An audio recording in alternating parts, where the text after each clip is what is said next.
Back to news. మిగిలిన details చూద్దాం.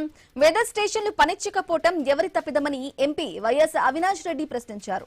పంటల బీమాలు ఇవ్వనప్పుడు బ్యాంకులు రైతుల నుంచి బీమాను ఎందుకు కట్టించుకుంటున్నారని నిలదీశారు. 2025లో 900 మంది రైతులు పంటల బీమాను చెల్లించారని చెప్పారు. కడప జిల్లా పులివెందుల వేముల మండలంలోని పలు గ్రామాల్లో అరటి పంటను ఆయన పరిశీలించారు. అకాల వర్షం ఈదురుగాలులతో నేలకు ఒరిగిన పంటను పరిశీలించారు. ఇక నష్టపోయిన ప్రతి రైతుకు ఇన్పుట్ సబ్సిడీతో పాటు పంటల బీమా కూడా చెల్లించాలని ఎంపీ అవినాష్ రెడ్డి డిమాండ్ చేశారు. ఈ వెదర్ స్టేషన్లే పనిచేయలే, గాలి వేగం నమోదు చేసే వెదర్ స్టేషన్లే పనిచేయలే. ఇక్కడ మనకి ఎవరిది తప్పు? ఇది రైతుదైతే తప్పు కాదు కదా. తప్పు అయితే ప్రభుత్వం అయి ఉండాలా, లేకుంటే స్టాటిస్టిక్స్ అధికారులదా, లేకుంటే పంటల బీమా సంస్థలదా? ప్రభుత్వం ఇన్పుట్ సబ్సిడీతో పాటు పంటల బీమా కూడా తప్పనిసరిగా చెల్లించాలని చెప్పి ప్రభుత్వాన్ని మేమందరం కూడా రైతుల తరఫున డిమాండ్ చేస్తా ఉన్నాం.